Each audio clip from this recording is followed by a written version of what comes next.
तो आज की इस वीडियो में हम आप सभी को दिखाने जा रहे हैं कि कैसे यश कुमार मिश्रा और निधि झा ने की अपने नए घर पे रुद्राभिषेक। तो वीडियो में आगे बढ़े और आप सभी को निधि झा और यश कुमार मिश्रा के नए घर पे रुद्राभिषेक का वीडियो दिखाएंगे।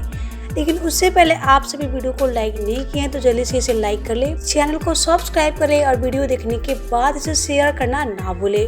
तो चलिए बिना देरी के हम आप सभी को दिखा देते हैं निधि झा और यश कुमार मिश्रा का वो वीडियो जो कि सोशल मीडिया पे हो रहा है काफ़ी वायरल। तो चलिए बिना देरी की हम आप सभी को यश कुमार मिश्रा और निधि झा का वो रुद्राभिषेक का फोटो और वीडियो आप सभी को हम दिखा देते हैं। वेल तो ये रहा वो वीडियो जो कि यश कुमार मिश्रा और निधि झा ने अपने घर पे किए रुद्राभिषेक। और आप सभी को इस वीडियो और फोटो के बारे में क्या कहना है हमें नीचे कमेंट बॉक्स में जरूर बताएं। और वीडियो अच्छा लगा हो तो वीडियो को लाइक कर ले, सब्सक्राइब कर ले और शेयर करना ना भूले ताकि ऐसे अपडेट आप सभी को मिलता रहे।